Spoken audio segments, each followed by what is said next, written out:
Good evening. Thank you for joining us tonight. It is the 12th day of February, the year is 2023. Thank you for making time for us tonight. We have a lot in store for you. Indeed, much has happened, including the Azimio rally, which took place today at Busia County. We also have the president was in Nakuru today for a mega interdenominational prayer service. We have those two stories and, of course, much more after the highlights.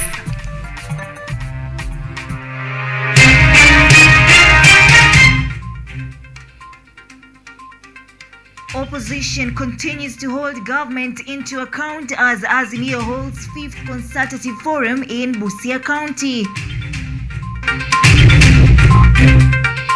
President William Ruto calls for peaceful coexistence in a mega interdenominational prayer service in Nakuru County. Wajir residents flee to neighboring Tana River as drought hits the area.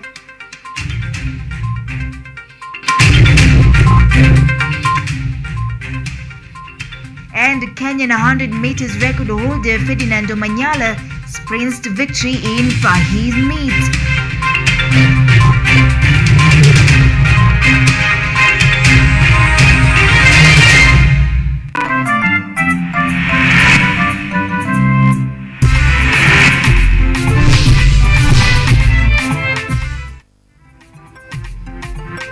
Alright, welcome to the broadcast. I'm in the company of Sami Okello, who is our sign language interpreter tonight. We're streaming this broadcast live on our social media platforms at KUTV_Kenya. Now, Azimio la Umoja One Kenya leader Raila Odinga today held the 5th People's Baraza rally in Busia County. Speaking at the Busia Stadium, the former Prime Minister emphasized that the August 2022 elections were not fair, adding that President Ruto's government is illegitimate and must go.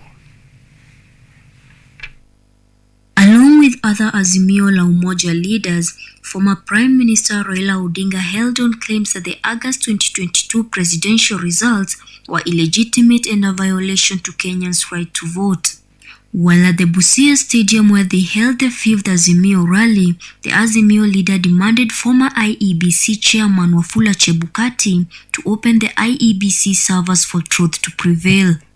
Ndio sababu sisi kwa Azimio tunasema hatutambui Bwana Ruto kama rais wa Kenya. We do not recognize him. And I'm challenging him because he knows he did not win. He knows he cannot win. And that's the reason why tunasema sisi kama Azimio tunataka kusimama na wananchi. Odinga further condemned President Ruto's government, citing that the cost of living has gone high. He also condemned the high taxes imposed on Kenyans, noting that there cannot be taxation without representation. Anasema tumtalipa mpende msipende. Lakini tunaambia Bwana Ruto, there can be no taxation without representation. Tumeelewana vizuri? Sasa wameingia kwa bunge. Wanaanza sasa kunadi wa bunge. Also in attendance was NARC Kenya leader Martha Karua, who told Kenyans to stand strong and fight for their country, adding that Honorable Raila Odinga will lead in the fight against impunity. Following the exit of some members of parliament from Azimio to Kenya Kwanza, Wiper leader Kalonzo Musyoka called out those changing parties, saying that it was unconstitutional. The Wiper leader also urged Kenyans to stand strong and save their country. This being the 5th Azimio rally, the coalition hold on claims that Raila Odinga won the August 2022 elections and Ruto's government is illegitimate. The coalition is expected to hold another rally in Kericho this week. Ruth Wanjiru, KUTV. Northeastern residents have been forced to move to Tana River due to harsh climate change that has been occasioned by the ongoing drought. Wajir residents say they have lost loved ones as well as livestock, forcing them to find ways to manage the situation, and that includes their relocation to Tana River. Here's Eliud Mutweri with that report produced by Dorothy Musyoka. The biting drought continues to have devastating effects on both human beings and livestock in northeastern Kenya, as residents now migrate in search of water and pasture. So bad is the situation that pastoralists from as far as Mandera and Wajir are covering hundreds of kilometers to Tana River County in search of the precious commodities for their animals. According to Northeastern residents, it is drought that has led to Wajir residents finding new settlement areas in Tana River as they have lost many of their animals as an effect of the drought in their areas. Kuja karibu miaka 4-5 hatujapata mvua. Na mimi ni safari yangu ya kuona wanyama kutoka Marsabit, wale kutoka Wajir, wa kutoka Mandera wanakuja mpaka Garissa kutafuta malisho na maji. Hiyo ilikuwa ajabu. Farida Hassan, a resident of Mandera, says that the drought-induced migration left them without livelihoods.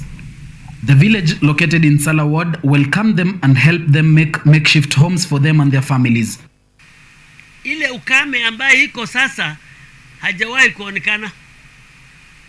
Ni ukame ambaye wanyama ya porini wanakufa. Wanyama ile sisi tunayo zinamalizika.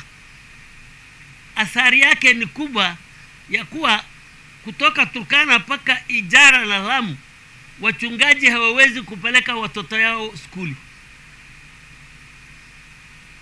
Maana mali imemalizika na ile ambaye iko kidogo haina dhamana. Tana River tulipokuja tunakuta watu wa Tana River Hambares. Tunakaribishwa na wananchi Hambares. Mohamed Mude, another migrant who left Wajir for Tana River 3 years ago, blamed the harsh climate for the lack of pasture and water that subsequently caused starvation, migration and the death of their livestock. Hakuna nyasi huko. Maji iko lakini bila nyasi maji sasa hana faida kwa ukame. It is with the hope that the government finds a solution to handle drought that has affected a majority of counties in the country. Motweri Eliud for KU TV. Education stakeholders at Kinango, Kwale County are calling upon the government and humanitarian agencies to aid in food relief distribution in schools in Kwale County in order to prevent high rate of school dropout brought about by drought. They have urged the government to reintroduce the school feeding program. Here's a report produced by Dorothy Musyoka. Lack of sufficient food supply in schools is becoming a major topic in Kenya following the ongoing drought. Education stakeholders in Kwale County has called on the government and humanitarian agencies to look on relief food supply in schools amidst the biting drought. During the Kenya Kids Conference at Kinango, Kwale County, education stakeholders led by Joseph Mwangea, the director Kenya Kids, said that they are in fear that it is due to lack of food that has led to the increase of rate of school dropout in the region. The impact of climate change and lack of food is being felt there. First and foremost is taking back the retention of students in schools. We have seen them dropping out of school due to hunger and lack of food in their families and households. Others, instead of transiting to the next level of education from primary grade 8 to high school, majority are not doing that, apart from the one we have sponsored.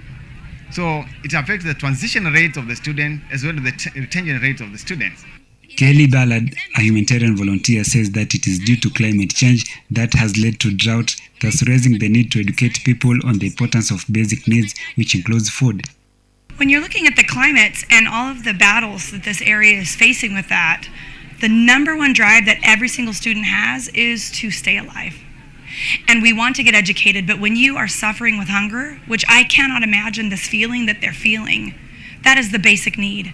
The founder of Kenya Kids, Hope Mwanyumba, insists on educating people about the climate change and the government to introduce drought-resistant seeds, and have requested the government also to introduce a short-term feeding program which will involve distributing relief food to schools. Okay, definitely climate change is one of the issues that we are still trying to learn how to maneuver around, and I'm sure the government will be able at some point to address it by educating communities to plant more drought-resistant foods. Speaking on Thursday, January 9th, the Deputy President Rigathi Gachagua said the government, with support from United Nations and other foreign partners, has rolled out mitigation programs to avert more losses on the drought. Mohsin Mohammed, KUTV. Away from that, President William Ruto has urged Kenyans to unchain themselves from the chains of division and tribalism in order to unleash the country's potential. The president has further said that he is ready to work with all elected leaders, regardless of their tribes or political parties, for the benefit of all Kenyans. The message today at the interdenominational Thanksgiving service at Nakuru Athletic Club grounds in Nakuru was that of peace and unity in the country.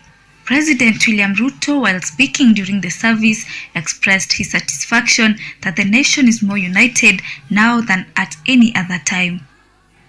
Serikali ya Kenya ambayo Mungu ametupatia nafasi ya kuendesha itafanya kazi kwa Wakenya wote bila ya kubagua watu wa vyama ama sehemu ama dini ama rangi ama tofauti zingine zozote. Deputy President Rigathi Gachagua, on the other hand, said that the government has no need for revenge, terming the alleged raid in former Interior Affairs Cabinet Secretary Fred Matiang'i's home as a case of hallucinations, being haunted, and nightmares. Gachagua added that the current police service is professional, independent, and with no time for politics. Sijali hao watu wanajifanya wameshikwa. It is a very simple thing you don't understand. These people are having hallucinations and nightmares. They cannot sleep because walitumia askari kuumiza watu. Prime Cabinet Secretary Musalia Mudavadi has called for a smooth transition from the previous regime, telling those that still have doubts that the reality now is that William Ruto is the president of Kenya. And for those who still have doubts, we can only ask the clergy to pray for them. Waombe. Jubilee members of parliament who visited Ruto at State House last week also attended the service led by Ala MP Kanini Kega and nominated MP Sabina Chege. Kega recognized that Ruto is the head of state, saying that all members of the Jubilee party will support President Ruto in his endeavors. By the mere fact that we are here, it shows that we recognize that the fifth president of the Republic of Kenya is none other than His Excellency William Samoei Ruto. Kwa sababu hata kama ni watu munatisha, watu wa kutisha hakuna, na haswa huyu rais wetu hatishiki.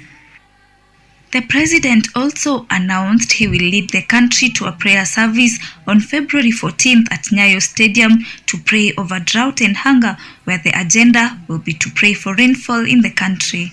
Jacqueline Wanjiru, KUTV. Now, Kenya's efforts to attract tourists from China have received a major boost after China's largest airline arrived into the country with the first batch of group travelers from China. The China Southern Airlines from Gongguzo touched down at the Jomo Kenyatta International Airport with 205 travelers. Speaking when he welcomed the visitors, Tourism Principal Secretary John Otua said that the resumption of group travel from China was an important milestone for Kenyan tourism owing to China growing importance as a source marketing for Kenyan tourism. To visit various attractions, including the Masai Mara, Nairobi attraction around Naivasha, Nakuru, Amboseli, just to mention a few areas where the tourists will visit. With these few remarks, I wish everyone a safe and enjoyable stay in magical Kenya.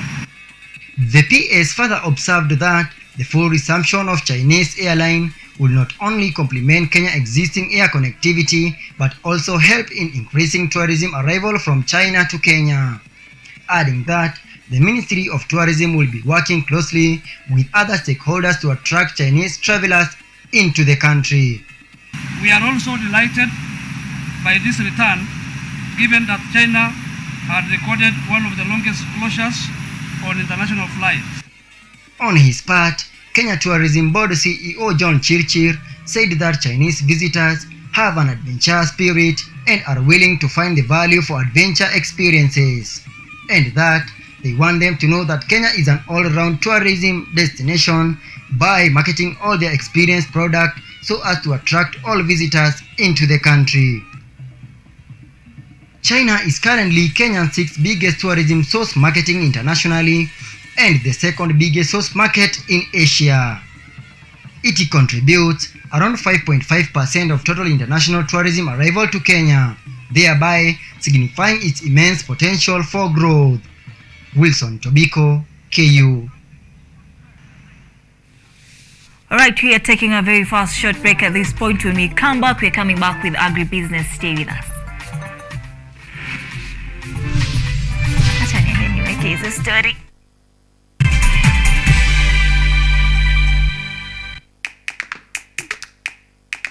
Badala ya kutafuta kazi, tunaweza kuanzisha miradi yetu ambayo ingetusaidia kubadilisha maisha ya wazazi wetu. Kwa vijana wenzangu, wengi wale hawana kazi, lakini ikiwa sisi wenyewe tutajiamini, tunaweza kujiajiri wenyewe. Afrika kwa kweli tuna mahitaji ambayo ukiyasuluhisha unaweza kuathiri watu kwenye bara hili bila uoga. Watu huwa na uzalishaji zaidi, wanajawa na ujasiri, wanakuwa wabunifu na wanakuwa wenye maarifa. Niliamua kuacha kazi, hata kama sitafanikiwa, nitakuwa nimejaribu, nitakuwa najua haiwezekani.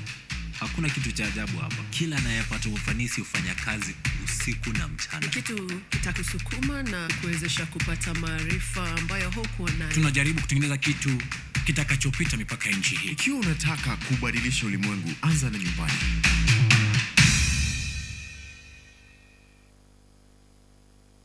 Hello everyone, this is the new chapter of Let's Be Fit. I'll be host DiCaplo. I'm here to give you various workouts. I'll be having different trainers. We'll have Zumba classes, we'll have aerobics classes, we'll have box exercise, we'll have kata box. Make sure we keep fit, and that's it from me to you. Let's be fit.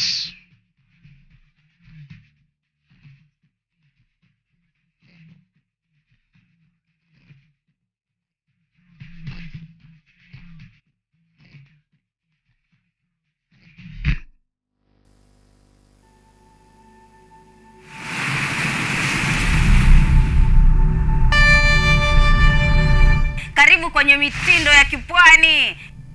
Nguo yangu asenesi makire mtuzeha sana nenda finira chechemekwe.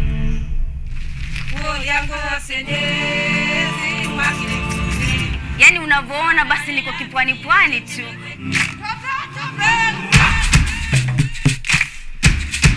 Wali unapopika inatakana uko half cooked. Bageri.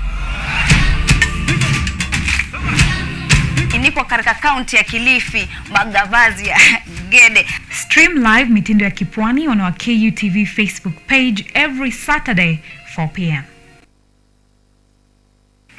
I'm managing projects for Computers for Schools Kenya, and there are projects that relates to mostly ICT in education, capacity building, and of course electronic waste management. What to do with the old devices now became a big challenge. So we started the department for electronic waste management within Computers for Schools Kenya. This is a cable stripper. This is a CRT cutter machine. So this is a we center dismantling space.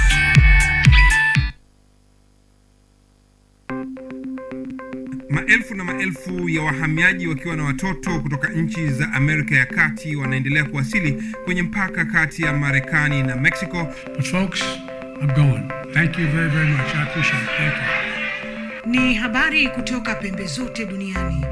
Pipopa si kukufuku. Pipopa ni idea. Sazidi ananyonya, hanyonyi vizuri, anakuwa hayuko comfortable. Jeshi la Jamhuri ya Kidemokrasia ya Kongo linapambana na waasi wa ADF. Kwa sasa wanatoa wito kwa mashirika, makampuni na vile vituo vya uchukuzi. Mambo mengi yatakwenda kama yalivyopangwa. Hapa ni kuna mmoja wa viongozi wa chama cha wavuvi katika eneo hili. Zaidi tunajaribu kuwapa chanjo ili ina boost ama inanyanyua kinga ya mwili, ndio inaenda kupelekea kupambana na virusi. Ni Duniani Leo, Jumatatu mpaka Ijumaa, moja kwa moja kutoka VOA Swahili, Washington DC.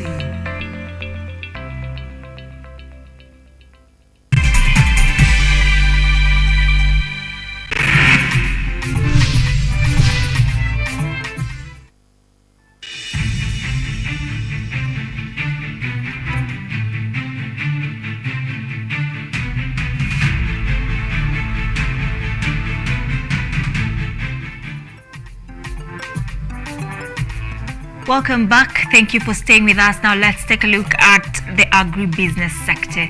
Migori fishmongers have blamed the county for targeting their business evacuation, claiming that the county officers were on a witch hunt mission to destroy their business. They claimed that the space the county management was purporting to allocate to the fishmongers did not exist. The fish traders called upon the county management to allow them to sell their fish at the Migori Matatu terminal to help cushion them from the hard economic times. Fish business in Migori County seems to be clouded in uncertainty after the county government of Migori relocated the previous location of selling fish. The businessmen and women now claim the move by the county government is aimed at punishing them during these hard economic times, noting that in their newly relocated market, they are not allowed to sell fish. Kufika juzi, officers wa soko walikuja wakatuambia hawataki tuchome samaki kwa stage ya beach. So kukuja hivyo alituambia hataki tuchome samaki kwa soko. Alafu tukatafuta vile tunaweza survive. Akatuambia na tutengenezea soko. Ofika tujakata, tulienda tukaona alitengeneza mahali ya kuchoma samaki. Kufika hiyo jana anatuambia hataki tuuze tena kwa stage venye tunautaka. So swali yetu kuni twende tuuze wapi? Na aspanao hakuna place ya kuuza, hakuna soko. Migori haina market, hakuna main market inajengwa. They noted that the county should allow them to do their business in a peaceful and harmonized manner without interfering with the set laws and regulations of the county government. The puzzle that remains unanswered to the business people is why the county government has only stamped out fish business, sparing other types of business in the market. Na ile swali mimi najiuliza, ukitembea kwa hapa stage, utaona kuna wenye wanachoma mahindi, kuna wenye wanakaanga njugu, na kuna hao wenye wanachoma samaki. Sasa mimi sielewi, hao wenye wanachoma mahindi, wenye wanakaanga njugu, hawa hawatolewi. Sasa sijui ile moto wanatumia ni tofauti na hii moto hao watu wanachoma samaki wanatumia. That is the question. Kwa sababu hawa sijasikia wakitolewa. However, Migori County Municipality official George Olumwa noted that the county was organizing the county management to ensure that sanity is restored. Olumwa noted that the county had already designated markets for fishmongers, pointing that traders should move to their designated places, and refuted the claims that only fishmongers were being targeted in the evacuation exercise.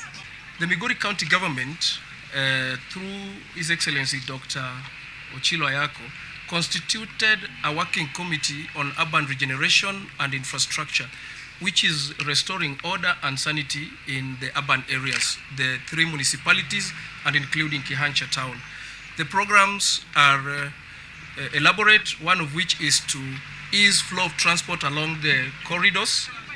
The fishmongers have called upon the county authorities to intervene the issue, since they say the move has highly affected their business. Israel Omwai, KUTV. Now, Ox Delivers, a British company that is focused on making and selling electric trucks and has operations in Rwanda, say they plan on expanding further into East Africa to ensure that more farmers in the region can benefit from the reduced costs that come with their services. VOA's Senanu Todd speaks to experts from Rwanda's capital, Kigali. The Ox One is the second model of electric trucks tested in rural Rwanda as cleaner and cheaper transport for getting food from farms to markets. The local company running the British trucks, Ox Umuma, says they are up to 120 deliveries per week and reduce transport costs by about 15% compared to fossil fuel ones. Farmers like Danny Kwizera says that gives them leverage in negotiating deliveries. The competition has increased and the people were not like having only the power of negotiation relays to them only, but also on our side. The World Bank says only half the people in sub-Saharan Africa have electricity, while in the countryside, 70% are without power. So electric vehicles in rural Africa must be able to go long distances on a single charge. Ox Umume's chief mechanic, Innocent Mbonigaba, says new models arriving in Rwanda later this year will have better features for Africa's poor grids and roads. For example, battery range This one can move more than 100 kilometers. So for the next ones, they will be double, like 300 kilometers without charging. And also, even we see how the suspension, chassis, and also other part, mechanical part, how it is operating, even to our bad roads. A spokesperson at Rwanda's Ministry of Agriculture told VOA by phone that electric tracking of produce builds on their goal of farming becoming fully organic. Rwanda offers tax incentives that have attracted electric firms. Electric motorbike company Ampersand says taxi drivers increase their income by up to half with savings on fuel and repairs. So Rwanda has really set up the model for what building the EV industry could look like in the region. And I think a lot of other countries have seen the results here, have seen the progress that we have made and others, and want to sort of replicate that in their own countries. And so while Rwanda is definitely sort of the furthest along with the sort of incentives and policies around e-mobility, we do see other countries in the region coming up quickly. Ox Women's Operations Manager Ferdinand Munzero says their electric tracking is not quite ready to expand in Africa. We are very excited to expand, but we can't expand till we need to maximize the market that is available in Rwanda. We are still having people that are staying that are spending a night on the road. So we are having few vehicles, and we are planning to maximize by bringing into more vehicles. Till we maximize that market, then you can go to other countries. Ox Umuma says they also plan to install refrigeration in their trucks to better transport fresh produce over long distances. Sana Nutot for VOA News, Kigali, Rwanda.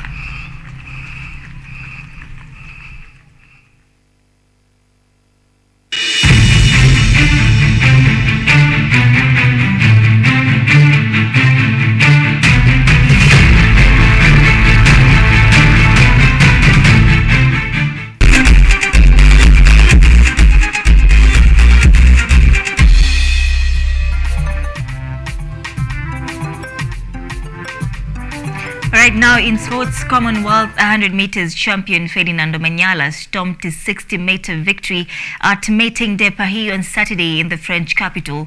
Omanyala, the Africa 100 meters champion, clocked 6.661 seconds to win the first heat before storming to victory in the final, timing 6.56 seconds, once again beating Arthur Cisse from Cote d'Ivoire to second place by 0.1 seconds. Cisse clocked 6.57 seconds, while Michael Meba was third place in 6.66 seconds. Omanyala had on Wednesday shattered his own national record, setting a new time of 6.55 seconds at Mondeville meeting in France.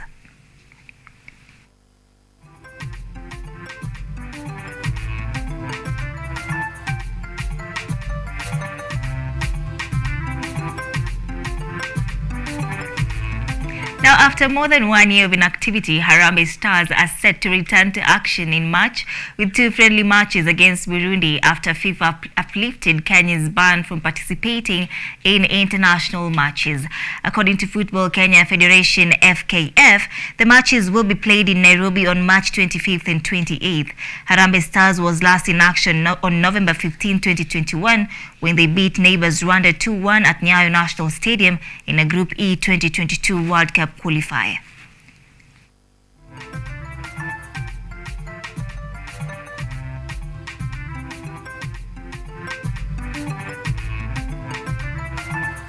And finally, Vihiga Queens bounced back to winning ways with a deserved 1-0 victory over Wadadia Women in the Kenya Women Premier League KWPL at the Mumia Sports Complex in Kakamega.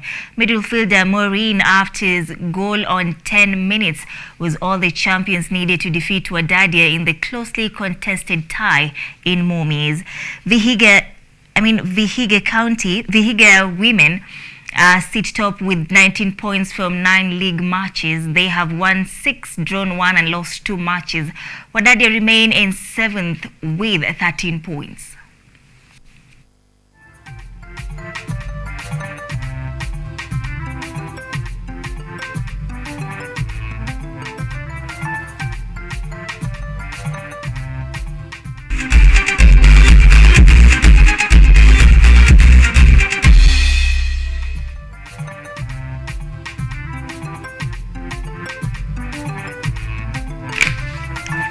that's a wrap. Thank you so much for keeping us company. Be sure to join me again tomorrow for the Primetime News. My name is ODIDA. I'm in the company of Samuel Kelo with our sign language interpreter tonight. Have a good night and see you tomorrow.